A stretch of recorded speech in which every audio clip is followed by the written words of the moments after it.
세상의 변화를 알아가는 즐거움, 투자로 인생을 바꾸는 사람들, 와이즈클럽. 지금 고정 댓글을 확인하세요. 그 5가지 기준, 본인의 최대한 많은 그 기준을 충족했던 사례, 성공했던 사례 하나만 좀 말씀해 주실 수 있을까요? 모든 걸 다 충족시켜야 되는 건 아니에요. 네. 그러니까 최대한 많이 충족시키면 좋은 거고 다 충족시키려고 하면은 또 없을 수도 있어요. 없어서 놀아야 돼요. 그러면 그럼 또 투자 기회를 놓칠 수도 있는 거고요. 네, 그렇죠. 네. 그래서 어느 정도의 유연성을 가지면서 좀 볼 필요는 있을 것 같아요. 조금은 유연성은 있어야 된다. 네. 네.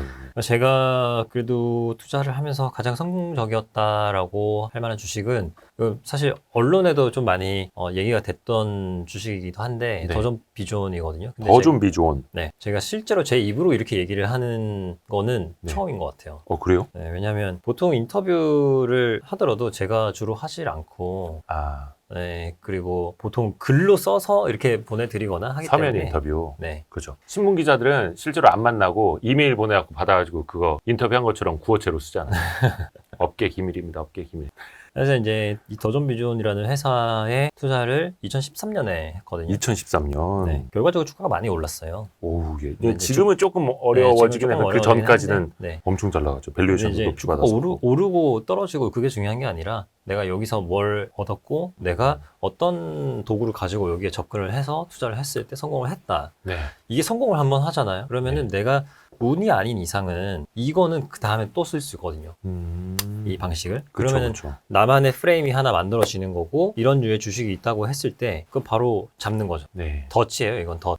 코끼리 잡는 덫, 토끼 잡는 덫 이런 거 놔두는 거거든요. 네. 그러면 이제 제가 막 뉴스 보고 이렇게 하다 보면 여기 쏙쏙 빠져요. 애들이. 네. 주식들이. 들어와요. 네. 알아서. 네.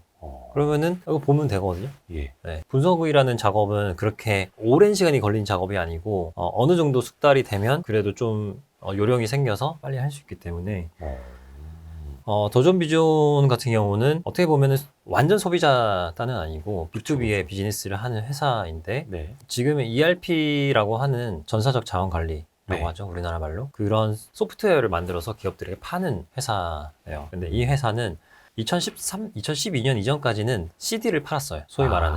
네. CD를 팔았죠. 왜냐면 PC에 깔아서 쓰는. 네, CD를 갖고 가서 PC에 깔아서 쓰는. 근데 그 이후에는 이 회사가 CD가 아니고 인터넷에 다운로드를 받고 이 프로그램 자체가 인터넷상에서 구동이 되는. 네, 구동이 되거나 아니면 인터넷에 있는 정보를 갖고 와서 뭔가 작업하는 그런 구조로 바뀌었어요. 그러니까 지금은 이게 클라우드 컴퓨팅, 네. 그다음에 SaaS라고 하는 소프트웨어 에이즈 서비스, 이게 되게 보편적인 표현이 됐는데 그 당시만 하더라도 되게 획기적인 서비스였다고 볼 수 있겠죠. 네, 그렇죠. 그때 이 회사의 상황이 어땠냐면 2012년도인가 2011년도에 대규모 투자를 했었거든요. 네. 왜냐하면 클라우드 센터를 지어야 되니까 그쵸. 서버를 많이 구축을 해야 되니까 네. 그러면서 한 2천억 정도를 투자를 했었어요. 예. 근데 이 회사의 그 당시에 시가총액이 3천억이었거든요. 와. 3천억짜리 회사가 2천억 쓴다.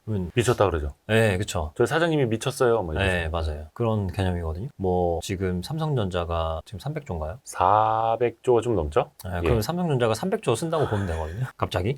미쳤다 그러죠. 네. 네. 그래서 사람들이 싫어했어요. 예. 네, 소외가 됐어요. 왜냐하면 그 투자를 하게 되면 그 투자에 대한 그 비용이 한 번에 나오는 건 아니기 때문에 네네네. 감가상각이라든지 이런 것들이 들어가게 되고 어떤 또 신규 사업을 하기 때문에 인건비가 추가로 들어가게 되고 이런 부분들이 있어서 그 당시에 원래는 감가상각비라는 것 자체가 없던 회사였는데 네. 그 투자를 하고 나서는 감가상각비가 한 200억 정도가 매년. 네, 생겨버린 상황이었어요. 네. 근데 영업이 그래도 한 200억 정도는 나는 회사였거든요. 네. 그러니까 쉽게 말하면은 200억을 벌고 있는 회사인데 네. 사실은 200억은 돈이 안 나가는 비용이었던 거죠. 예. 그리고 이게 한 6년 정도가 되면 200억이 없어지고 다시 400억을 버는 회사가 되는. 예. 감가상각이 끝나면. 네. 네. 그러니까 그 당시에 제가 이제 투자할 때는 한 3, 4년 정도만 기다리면 영업이익이 200억에서 400억이 자동으로 되는 개념이었어요. 그리고 400억이 되면 이 회사의 시가총액이 3천억이니까 싸다고 얘기할 수 있는데 네. 정도가 되는 거죠. 그러면 이 회사는 이런 부분들이 사람들의 무관심,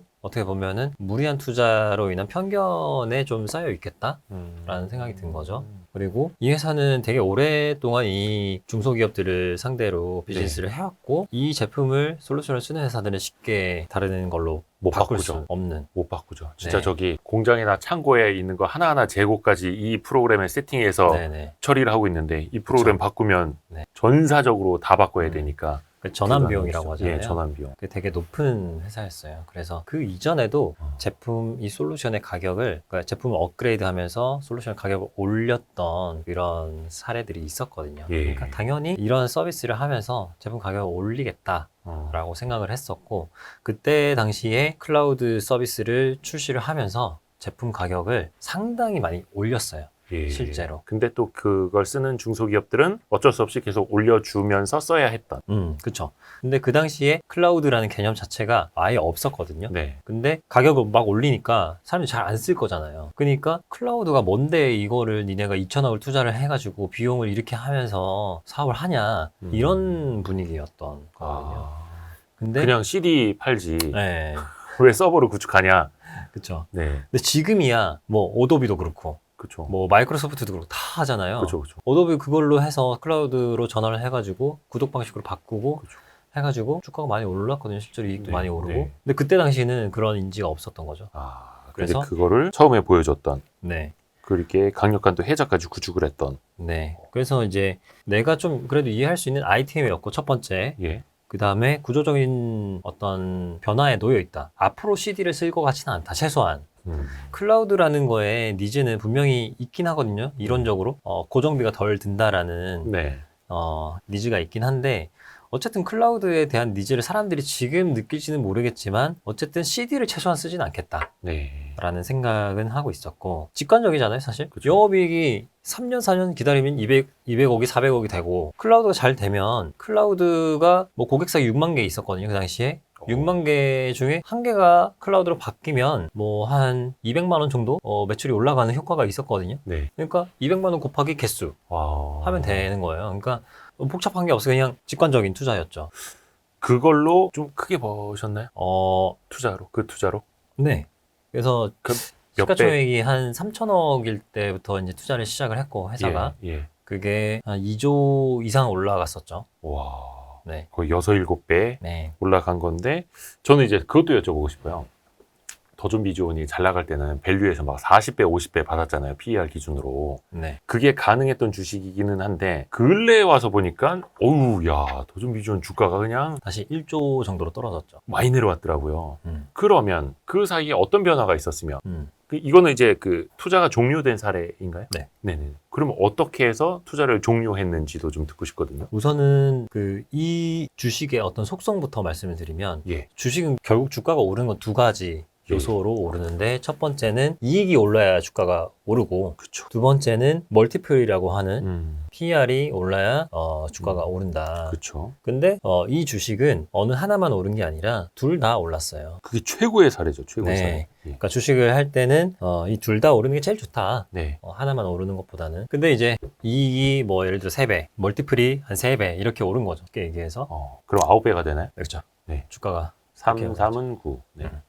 수학과 안 나와도. 예. 그래서 이제 시가총액이 많이 올랐었고 예. 그 이후에 이제 무슨 일이 생겼냐면 여러 가지 복합적인 상황이었는데 코로나가 터지면서 초기까지만 하더라도 좋았어요. 왜냐하면 이 재택근무. 그렇죠. 코로나 초기에는 다 막 클라우드 네. 이렇게 갔었죠. 온라인 기반 사업을 하는 회사들의 주가가 좋았고 그러면서 이제 멀티플이 더 올랐죠. 정부에서 지원도 막 해줘. 그러니까 초기에 막 올랐는데 이게 금리 인상이 시작이 되면서 좀 문제가 생겼거든요. 그러니까 금리 인상이라는 건 결국에는 두 가지의 요인으로 영향을 미치게 됐는데 네. 첫 번째는 이제 펀더멘탈적으로 예. 금리 인상을 하게 된 배경은 인플레이션이잖아요. 그렇죠. 인플레이션에는 개발자들의 몸값도 포함이 돼 있거든요. 개발자들의 몸값이 포함이 돼 있다 보니까 이 회사의 인건비도 같이 올라버린 거예요. 아하. 그리고 개발자들이 활동을 해야 되는데 네. 코로나 때문에 이게 활동이 막 원활하지가 않은 거예요. 그럼 개발이 지연되고. 네, 그런 게 첫 번째였고 두 번째는 멀티플이 많이 올라가 있었잖아요. 그렇죠. 근데 이 멀티플이라는 거는 결국에는 금리거든요. 금리랑 역의 상관관계가 있다고 보시면 되는데 금리가 낮은 시기에는 돈값이 싸기 때문에 돈이 주식시장에 막 흘러가면서 이 주식시장 주식들에 대한 기대감이 막 올라가는 거고 반대로는 돈값이 비싸지면 금리가 올라가면 주식들에 들어가 있는 돈들이 빠져나오죠. 근데 멀티플이 높았던 기대감이 높았던 주식들의 돈이 막 빠져나오기 하거든요. 그쵸. 먼저.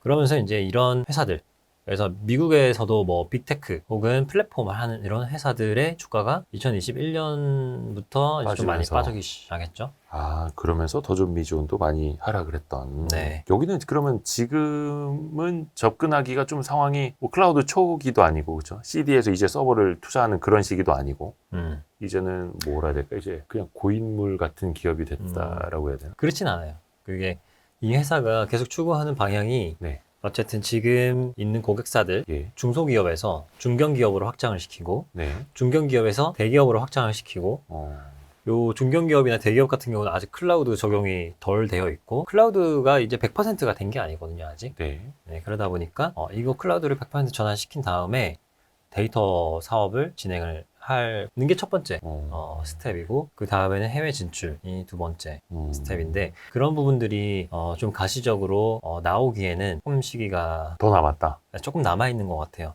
이게 언제다라고 할 수는 없는데 최근에 이제 제가 최근에 마지막으로 본 건 기존에 있던 그 패키지 상품이라고 하거든요. 네네. 근데 CD 사용하던 사람들이 아직도 좀 남아 있긴 해요. 그러니까 진짜 CD를 사용하는 건 아니고 클라우드 방식이 아닌 방식을 네네네. CD 사용하는 방식이라고 하면 그거를 사용하는 비중이 아직 한 절반. 아직 전환이 될 게 남아있는. 네. 근데 그게 전환이 되면 네네. 이 회사들의 어떤 재무적인 데이터, 실시간 트랜잭션, 거래 데이터 이런 것들이 이 빅데이터 안에 다 들어오게 되거든요. 네.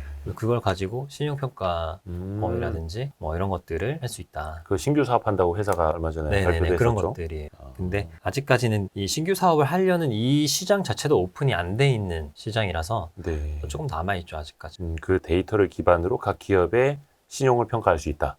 우리가 저 그렇죠. 회사의 전사적 자원관리, 매출, 재고 이런 게 다 여기 있기 때문에 네. 다만 그거는 조금 뭔가 법 규제가 좀 풀려야 되는 그런 측면도 좀 네, 있겠죠. 그런 것도 있죠. 왜냐면 이거는 제가 아는 분이 얼마 전에 여기 또 탐방 간다고 그러시길래 이게 뭔가 좀 변화가 있나? 그래서 여전히 관심은 많아요. 왜냐하면 지금도 원래 제가 생각한 대로라면 이 회사가 그동안 투자도 계속 해왔을 거잖아요. 예, 개발에 투자를 많이 했거든요. 예, 그러니까 대기업 향 ERP를 개발하는데 굉장히 많이 투자를 했는데 네. 그 투자가 없었다면 제가 생각하기에는 이 회사는 이미 1,000억 이상의 영업이익을 벌었어야 돼요. 그러면 그 개발비가 지금 2,000억을 까먹고 있는 상황이거든요. 네네. 근데 그게 만약에 없었다면 지금 영업이익이 1,000억 이상 그리고 시가총액이 1조 그럼 PR이 10배 뭐 요런 10배 언저리 정도의 그런 회사가 된 상태거든요. 그렇게 되면 제가 사실 처음에 투자할 때랑 뭐 크게 달라진 게 없는 그런 상황이 된 거죠. 근데 여기서 뭔가 뚜렷하게 이게 업사이드가 어느 쪽에 있는지를 캐치를 해야 되는데 그 부분은 아직까지는 조금 요원한 느낌이 있어요. 요거는 각자 조금 더 스터디를 해봐야 되는 거고 이런 거 이제 추천주 아닙니다, 여러분. 혹시 네. 오해하시면 안 됩니다. 그래서 과거에 발굴했던 네. 사례 그렇게 좀 아시면 될 것 같고요. 2023년 시장이 굉장히 빠르기도 하고 지수는 뭐 그렇게 많이 오른 것 같진 않아 보이는데 그 사이에서 몇 백씩 오르는 주식들이 많이 나타나고 네. 제가 뽑아봤는데 한 2023년 들어서 9월 넷째 주까지 100% 이상 오른 주식이 140개가 되더라고요. 500% 이상 오른 주식도 8개 되고 그래서 200%, 300% 오른 주식과 다 합치면은 한 200개 정도가 되는 거예요. 네. 100%에서 500% 수익률이 된 종목들이. 근데 2,500개 정도 상장 종목 중에 200개가 그렇게 올랐다면은 엄청난 이제 종목 장세고 그걸로 수익을 또 많이 내신 분들도 또 많이 있었을 거고. 네. 근데 또 반대로 지수 위주로 이렇게 투자하셨다면 또 수익이 엄청나게 안 났을 수도 있고. 이런 장세 좀 어떻게 보시고 또 어떻게 대응을 해야 된다고 보시는지도 좀 궁금해요. 사실 저희 회사 같은 경우는 어떤 시장을 추종하는 스타일로 주식을 운용하는 게 아니고 그렇죠. 주로 투자 아이디어 자체가 주식 시장과는 조금 별개인 느낌이 있어요. 그러니까 별개로 가야지 해서 별개인 게 아니라 네. 우리가 좋은 투자 아이디어가 뭐가 있을까 했을 때 그게 주식시장의 주류는 아닌 경우가 많다라는 네. 거죠. 예를 들어서 우리는 이제 앞으로 반도체가 좋아질 것 같아 라는 투자 아이디어를 선택을 잘 하지는 않거든요. 네. 그렇기 때문에 저희는 쉽게 얘기하면 탑다운보다는 바텀업의 방식에 네. 가깝다라고 볼 수 있고, 그렇기 때문에 주식시장과는 저희는 조금 별개로 움직이는, 뭐 주가 자체가 영향을 안 미치지는 않겠지만 그래도 조금 별개로 움직이긴 합니다. 네. 근데 이제 분명히 저희 회사에가 편입하고 있는 주식이 잘 가는 때가 있고 안 가는 때가 있거든요. 네. 그리고 모르죠. 그건 언제 가는지. 그렇죠. 네네. 근데 이제 제가 좀 전에 말씀드렸듯이 주가가 움직이는 요인은 두 가지. 이익과 멀티플이라고 말씀을 드렸잖아요. 네. 결국 이 두 가지 중에 어떤 게 많은 영향을 미치냐가 주식시장의 색깔을 바꾸거든요. 네. 우리나라 같은 경우는 거의 수출 위주의 산업 구조로 되어 있고, 그러다 보니까 우리나라 주식시장 자체가 그러니까 무역 수지가 좋으면 주가 지수가 좋고 안 좋으면 안 좋아요. 예. 그대로 동행하거든요. 아. 그 얘기는 뭐냐면 이익에 주가 지수가 동행하고 있다라고 얘기할 수 있어요. 근데 이거를 조금 나눠서 생각을 해보면 네. 삼성전자가 잘 가는 장이다 라고 하면 그런 게 작동하는 시장이죠. 네. 삼성전자는 수출을 하니까 수출을 해서 이익을 많이 벌면은 그 이익에 따라서 주가가 움직이겠죠. 그렇죠. 근데 이게 반대로 그런 게 안 되는 시기예요. 예를 들어서 지금과 같은 약간 경기가 침체가 되고 있다든지 불황인 그런 시장 네. 상황에서는 어떤 큰 수출에 대한 모멘텀이 없고 이익을 잘 버는 회사들이 큰 회사가 없거든요, 사실. 네. 그렇게 되면 어떻게 되냐? 주식시장에서는 이 이익이 아니라 멀티플에 관심을 더 많이 갖게 되고, 이 멀티플이 결국에는 이 주식시장을 움직이게 되는.